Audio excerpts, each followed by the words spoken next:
made it to Chirohustle. Sit back and learn from the greatest influencers in the profession on the world's #1 chiropractic podcast. Before we dive into this powerful episode, please remember to subscribe to our channel and give us a 5-star rating on iTunes and continue hustling.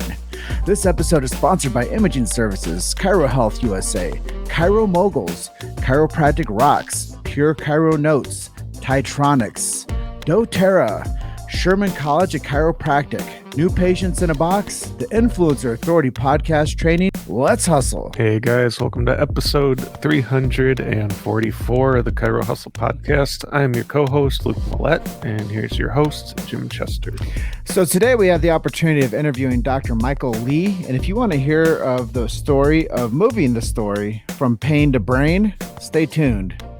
Welcome back. This is another episode of the Chiro Hustle podcast. We are coming in hot and heavy today. We got a great lineup of production going on. We have Michael Lee coming in from the Lou, which is St. Louis, Missouri. We got Luke Millette, my co-host, coming in from Ann Arbor, Michigan, and your host, Jim Chester, coming in from Grand Junction, Colorado. And before we get going today with Dr. Michael Lee, I just want to set some ground rules and let you guys know why we do what we do. And we do protect free speech and chiropractic with our show, Chiro Hustle. We do support innate intelligence, universal intelligence as lexicon that matters to the chiropractic vernacular. And we do protect the sacred trust. And if you guys don't know what any of this stuff is, go search it and see what that's all about. And we do support the subluxation-based chiropractor that checks, detects, and corrects vertebral subluxations. So that's kind of how we do things and why we do it. So welcome to the show, Dr. Michael Lee. Hey, Jim, it is so good to be here. Thank you for inviting me on. And for those people that didn't know what those words mean, there's Palmer's Law of Life. You have the chiropractic textbook, and you have the beast that a lot of the people love is the volume 18. So these books are green and can be found in your local chiropractic bookstore or the library. At least it should be, but not always the case. And I just want to throw a big shout out to Eddie Weller. I know you're down there working with him at the moment. So Eddie, thank you for setting the standard and bringing Michael on and mentoring him. And I know that you're going to be going on your own soon, and we'll talk about that here shortly. But jumping into this one, I would love to have you tell people your chiropractic story and what influenced you to join into the chiropractic front lines. Checking, detecting, and correcting vertebral subluxations. Yeah. So I got started. I'm a chiro kid, so I grew up going to the chiropractor. It was just part of our monthly routine. Every single month we'd go and we'd get checked, and we get adjusted. And as I grew up, I became a 3-sport athlete: football, baseball, and wrestling as well. And my sophomore year in high school, I sustained a career-ending knee injury, as a lot of high school football players do. And at that point in time, I wanted to go to college, be a 2-sport athlete, just like my dad, move back to my small town in Indiana and be a high school teacher and coach. And soon after that injury, I realized that I'm probably not going to be playing college sports. Oh, and by the way, I'm 5'8", probably not going to play offensive line in the NFL. And so the whole time, I'm going to these doctors, these surgeons, therapists, and one of these orthopedic surgeons had this anatomical model of the knee. And he pulls out this model and he says, "Hey, Michael, I bet it hurts right here." And I was just fascinated. I'm like, how do you know? I explained the mechanism of the injury, like, what happened. And he showed me this model. I was just like blown away. And so that really inspired me to want to become a doctor. And all the while we're going to the chiropractor, month in, month out. And he's saying, "Michael, you're more than just a knee injury. Your knee was just a weak link in the chain. There's bigger things going on. And oh, by the way, your body has this internal desire to heal itself. We just have to give it the correct opportunity and make the right environment for it to heal itself." So while all these surgeons were only focusing on my knee, this chiropractor was focusing on me as a person rather than me as just an injury. So I was like, wow, my other doctor didn't say anything about this. So I was fascinated, to say the least. And so I started shadowing him, and he invited me to go to Palmer homecoming. He graduated from Palmer Davenport. And so I went there and was just so struck by the history and the beauty. And I was in the Philosopher's Hall, and I'm like, wow, this is amazing. And so the rest, they say, is history, but it was that paradigm shift for me that, hey, Michael, your body has this internal desire to heal itself that I'd never heard before. Studied health, studied the sciences, and human anatomy and physiology, but it was that philosophy that really struck me. And then I started to think, like, yeah, you're right. We have a new liver every 6 weeks, stomach lining every 10 to 15 minutes, bones every 7 years, skin every 35 days. Like, all these things are happening. We don't have to think about it. And so that philosophy was really what got me started into chiropractic. And so now, since becoming a chiropractor, what are some things that you do in your practice or in your personal philosophy that might uh, individualize you from other chiropractors? What makes you unique or stand out? Well, I think the first thing, that's a fantastic question, Luke. The first thing is I'm an upper cervical chiropractor, and a lot of people within the chiropractic space is not sure what that means, because there's over 500 doctors. I'm one of 500 upper cervical chiropractors in the entire world. But within the upper cervical world, there's 13 different types of upper cervical. And as an upper cervical chiropractor, I'm concerned with the spine, which is the structure, but I'm more concerned about what's inside of the spine, which is the function. It just so happens that I can access the brain and the nervous system through the craniocervical junction. So one of the things that differentiates me in the marketplace from any other chiropractor is I'm concerned about the structure of the spine, but I'm also concerned about the function, all while basing it in science via the thermographic exam or the infrared scan, as a lot of people use. And what would be some advice that you would give to another chiropractor who is trying to schedule in more patients into their office? What do you do that works for you best?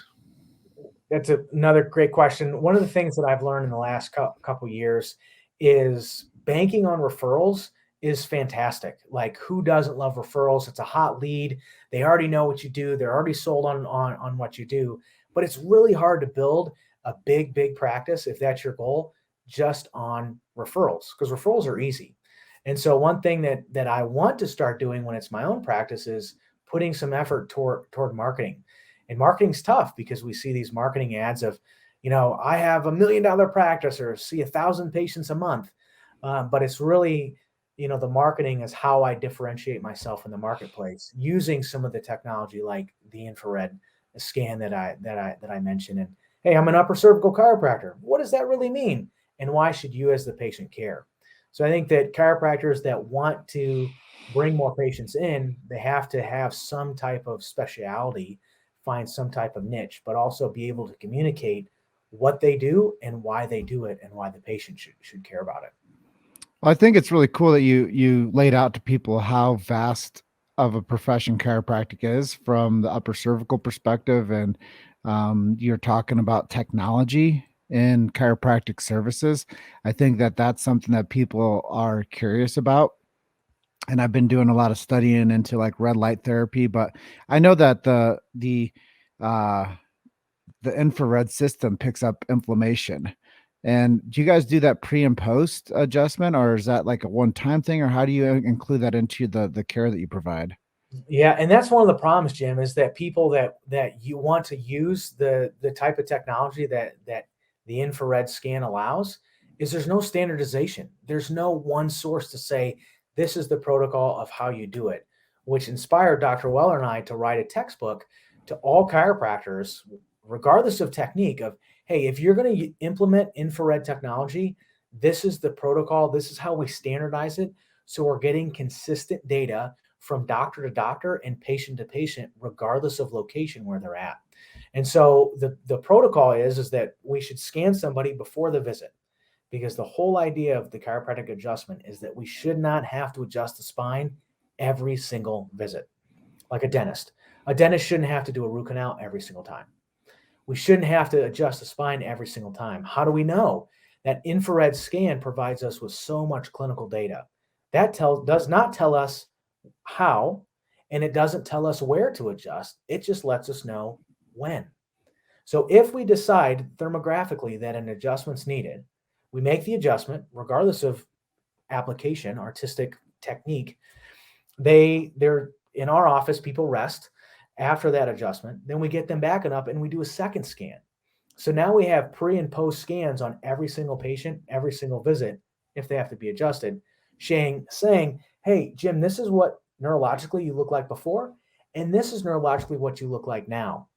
And so it's a powerful way to implement the science and the objectivity into chiropractic, because as much time and as much energy and as much resources as we have in our hands, it's really difficult to scientifically replicate that between doctor to doctor and doctor to patient. So implementing the infrared technology helps eliminate some of that subjectivity. Well, two things. If people want the book, where do they get it? Number one, and then follow up with, what was it like being a part of a book? And was this the first book that you've co-authored or authored? Yeah, so the book, we should have the physical hard copies within four to 6 weeks. So we've posted on a couple different platforms within the chiropractic space. But I will definitely send you the info for that, so the listeners of Chirohustle can definitely reach out and get their hands on the clinical desk reference for thermography. But the writing process was really, really fun. If anybody knows Eddie, it's a lot like herding cats. I mean, he's like here and there and there. And so he's really hard to narrow down. And we had this idea of, let's create a standard. And so I put about 12 months into the book before he got in on it, because I'm like the heavy researcher. Let's get in. What's the science say? And he has the 25 years of experience. So literally every Tuesday morning at 5:30 in the morning, I would show up and knock on his front door, and we would sit at his kitchen table and work on this book.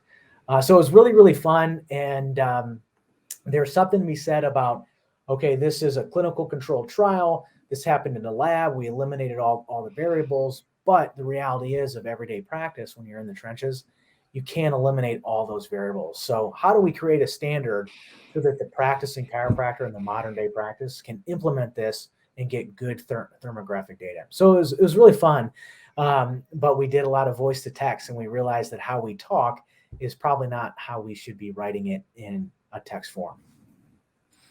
So I know earlier, before the show started, we were kind of chatting about how chiropractors should get adjusted themselves more often, Yeah. and that they take care of so many other people, but they neglect themselves. So what are some things that you do for your own personal health and your family's health? Well, first and foremost, like Jim said, I eat my own cooking. I make sure, perfect world, I would get checked every single week. But I like to take care of my family like I do my patients. And so my wife and my 4.5-month-old son, they get checked pretty consistently every other week. It's tough to get in the office every single week, but they get checked and I get checked every single week. But in addition to that, I'm a big exercise guy. I spent 10 years in the bodybuilding, 10 years in the powerlifting world, and about 2.5 years in the bodybuilding world. So I really enjoy being in the gym. I like lifting weights. It's really therapeutic for me. But I've been really working on the nutritional aspect, because it's so hard. It's kind of a mad scientist, right? You can manipulate all these different things about your diet and the nutrition. And so one thing I've been really working on in 2022 is fasting. I fasted a lot when I was in chiropractic college. But thus far in 2022, my goal is to fast 24 hours twice a month. And then once a quarter, I want to do a 100-hour fast, just the discipline, and really work on controlling not only what goes into my mind, but also what goes into my mouth. Cool stuff, man. So let me ask you a couple things about fitness. Sure. Do you lift for beach muscles? Do you lift for functionality, or do you lift for strength? Well, first thing about fitness, I have to say it. Fitness is my witness. Or when we're talking about pizza, I could fit this whole pizza in my mouth. Mm-hmm. It really depends. I, coming from the powerlifting background, I really, really had a lot of success in that world. And so there are some times in my training that I like to push heavier weights. But as I get a little older, my joints don't quite feel as they did when I was younger. So there's some times that I program myself that I can push heavier weights. And there's other times that I'd like to lean out. Haven't quite had a six-pack yet. But then I'd like to lean out and go more of the bodybuilding style. And that's nice because it always keeps it fresh on the nutrition side, on the training side. But I also did an internship and an exercise science degree at the University of Indianapolis. So I got to do an internship in a functional training gym doing a lot of kettlebell functional movement stuff.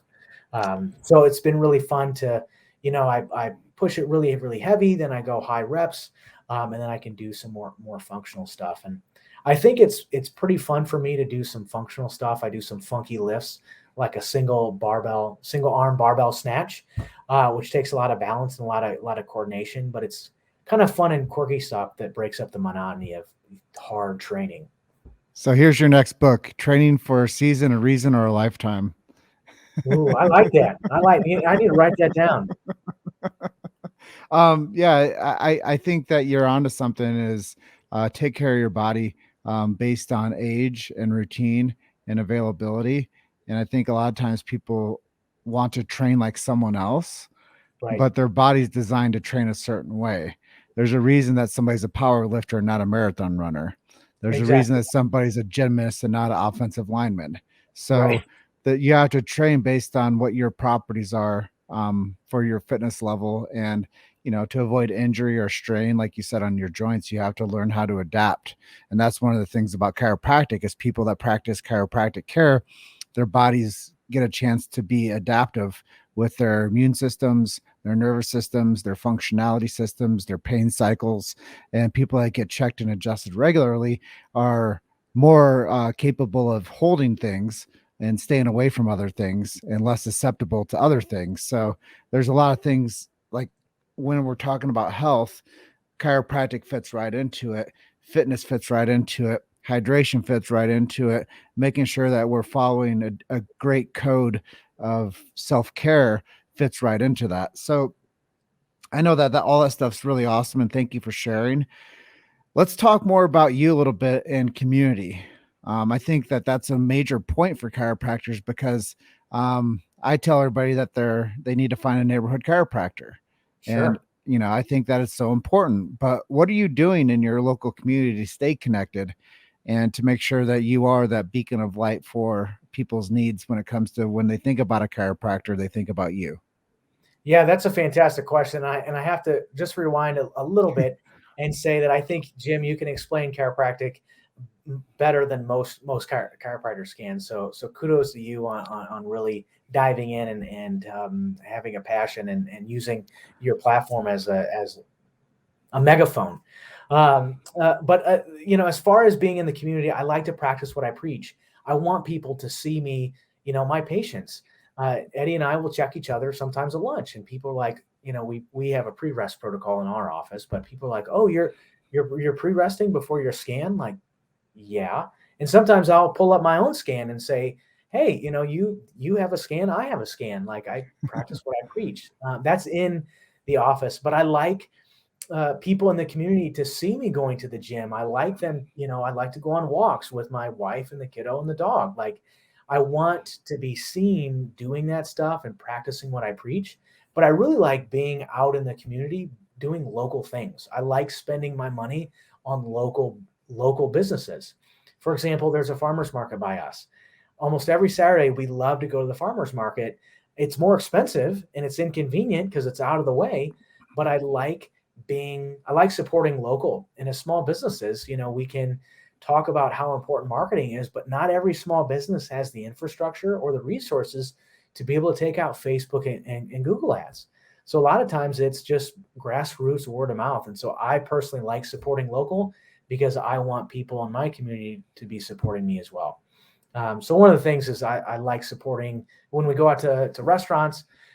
We'll choose to not go to some restaurants because, number one, it's a chain or it's part of a regional franchise. Of how local can we go?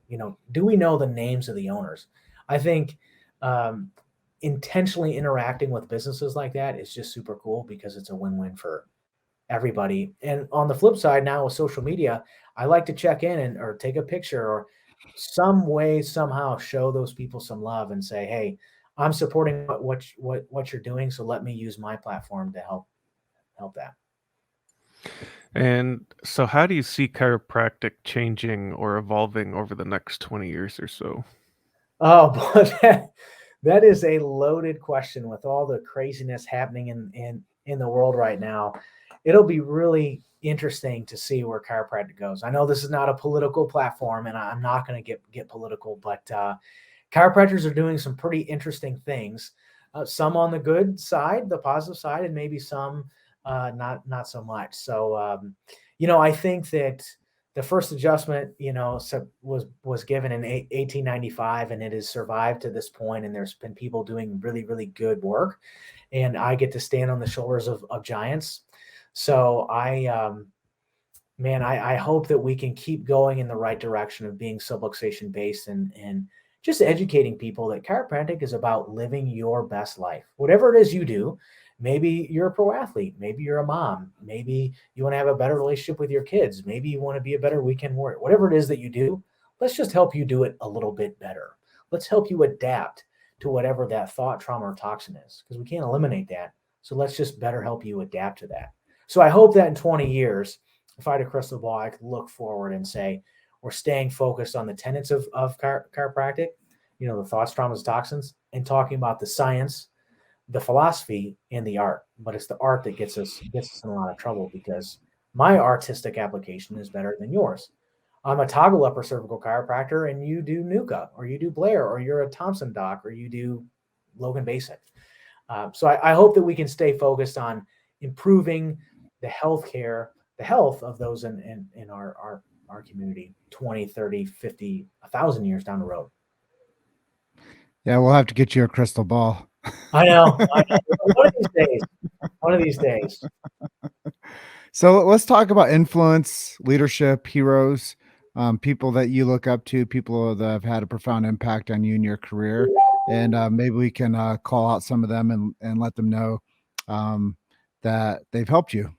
Yeah, I heard the quote one time that you never want to meet your heroes, because they're probably going to let you down. I'm a big amateur wrestling guy. I this weekend I'm heading to Indiana to watch the state wrestling tournament. I go to the NCAA wrestling tournament. I've not been to an Olympic Games yet, but that's the goal. So I'm a big amateur wrestling guy, and I got to meet Kurt Angle once. He's a 2-time NCAA champ for Clarion, and he was an Olympic champ. Won in 96 at heavyweight, and I wrestled heavyweight, and I got to meet him, and I was pretty darn let down. And so I don't ever want to meet one of my heroes again, because I don't want to be let down, and I want to kind of have them, in this silver cloud, I guess, in my own mind. But one of the people that I do look up to a lot, maybe not a hero, is Dr. Heidi Havik.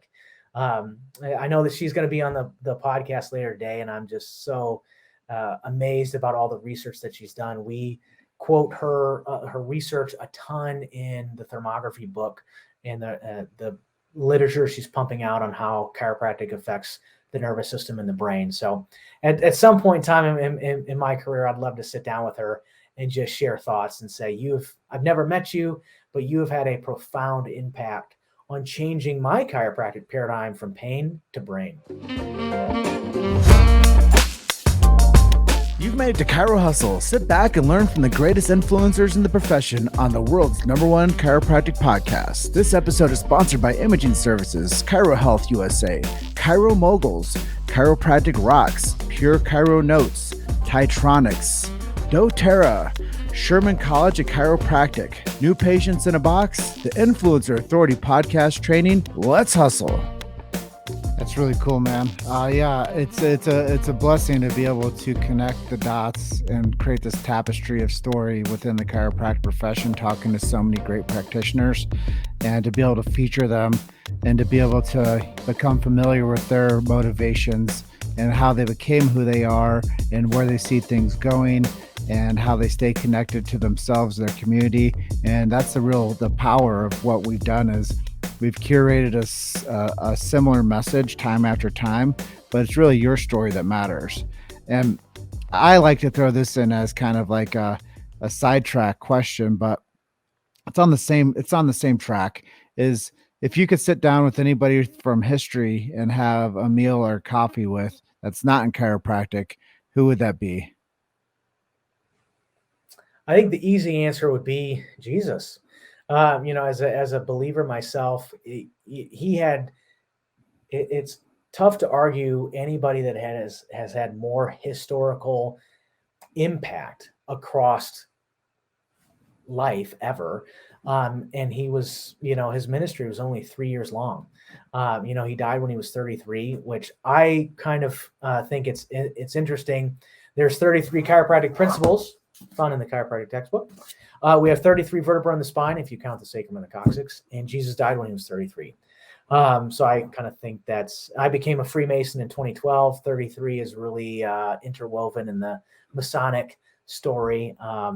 So it's kind of funny that there's all these different, 33s. But I would love to sit down with him and just, I mean, you can't have more of an impact than Jesus Christ.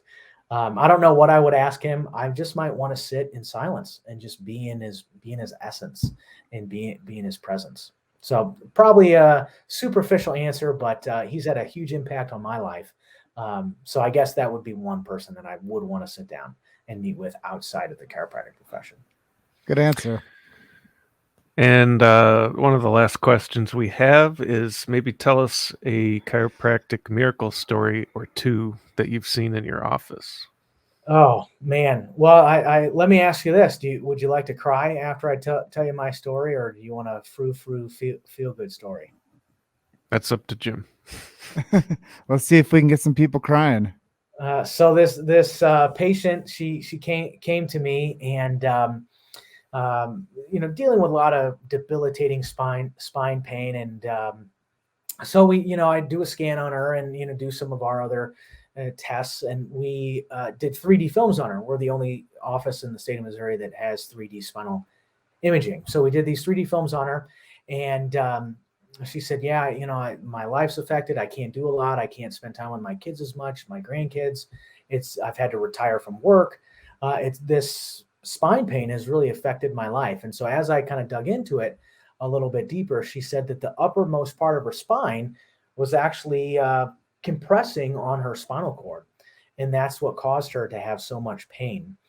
And so as I got to know her story a little bit more, she medicated as with alcohol, and her alcoholism threatened to rip her family apart and ruin her life because she just wanted to function. She wasn't escaping anything. She just wanted to function without being in debilitating spine pain. So I said, hey, I don't know if I can help you. I'm good. I'm not God. I'm not a miracle worker. It's taking time for your body to break down, but hey, we're seeing this misalignment of the atlas, all these things going on. You have a spine problem. I'm the spine guy. I want to elevate your body's ability to function. So I said, I'm going to do the best that I can. So I, first visit, first adjustment, scanner, she's out of adjustment, have the 3D films. I adjust her. She rests for 2 hours. After the adjustment, she gets back on up. I do another neurologic infrared scan. Looks great. I'm like, wow, fantastic. Well, come to find out, she, for those of you keeping track at home, she was an out-of-town patient. So she drove 7 hours one way to come see me in the office. And when she drove back home, she sent me a text that said, this was the first time in my life, in my adult life, that I was not crying in pain because of what was going on in my neck. And I was just like flabbergasted. Fast forward a couple years, things are going really, really good. And she sent me this text. This is a direct quote. For so long, I've dealt with my neck pain. Drinking solved my immediate need, but not the long term. When you converted me to upper cervical care, I began to experience life without pain, for which I am grateful. I don't have to cry anymore. Thank you for directing me to pain-free living. This woman's story is not about her spine. This woman's story was about elevating her expression of life.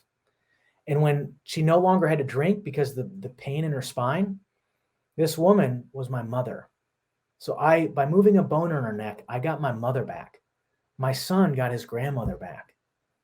It's the impact that we can have with the chiropractic adjustment to change someone's life.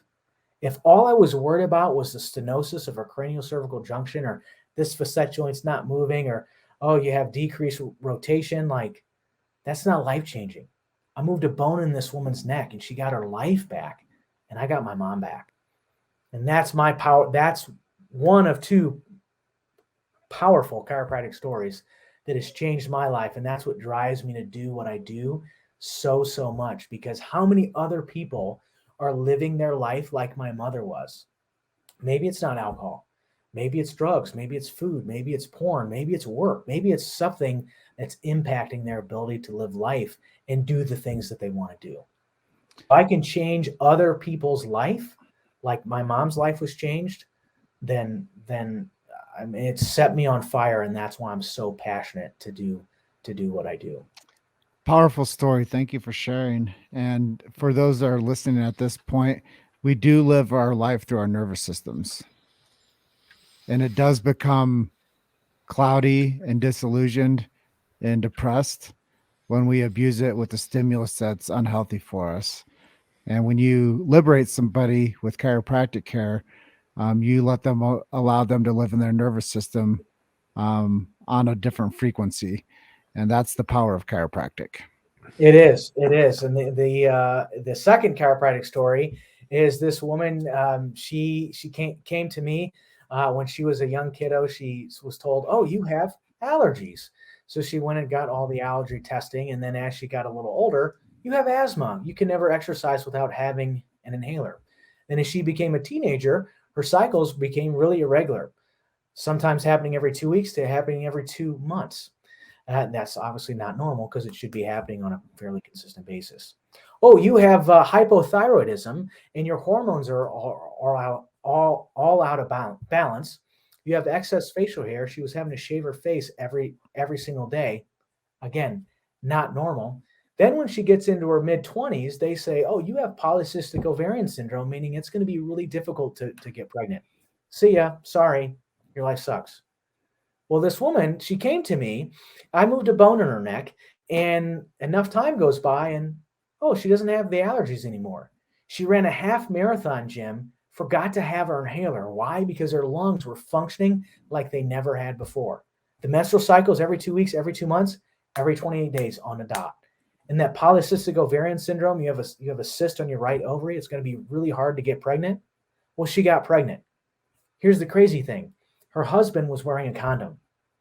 The more crazy thing, her husband was me. And now we have a 4.5-month-old son, and we were actively trying to not get pregnant.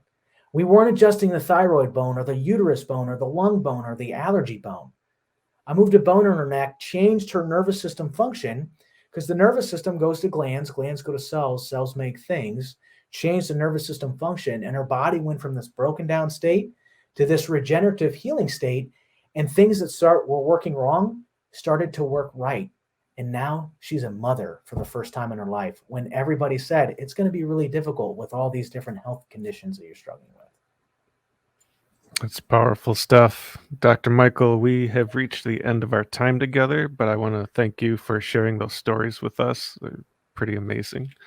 As we wrap up, what's the name of the book? Where will people be able to buy it when it comes out? And what are some other websites you can give our listeners to check out? Yeah, great question. The name of the book is Infrared Thermography, Chiropractic's Clinical Desk Reference. We are putting together the platform right now for the book to be sold on, because newsflash, if you write stuff in a Word document, it doesn't just come into existence like I thought it did. So we are working on the platform, and so I will provide that to you guys once we have that built out. We're creating a splash page so people can watch some videos. Tick for the Tour training seminar that Eddie Weller and I put together to train doctors on the science, the philosophy, and the art of chiropractic, regardless of your artistic application. So there's some videos that go along with the textbook for those that want to dive a little bit deeper into that. I'm on Facebook, Instagram, and YouTube, just pumping out as much free content as I can to just raise the awareness of the power of the nervous system. So on any of those platforms, you can look up Dr. Michael Lee. I'm most active on Instagram, but there's some videos that don't fit into the Instagram log the algorithm. So my YouTube channel and Facebook page would be great places as well for that. But yeah, it's just Dr. Michael Lee, and that's Lee, Lea. Awesome. Well, I want to thank you for being our guest today. And yeah, this was a very powerful episode, and I just want you to enjoy the rest of your afternoon, sir. Hey, perfect. Thanks so much for your time, guys, and your platform to let me share the chiropractic message. Thank you for being our guest, Dr. Michael, and I look forward to talking to you soon. Yep. Thanks so much, guys. Appreciate it. We'll see you next time. Bye for now. Thanks for listening to Chiro Hustle. Don't forget to subscribe and check back next week to continue hustling.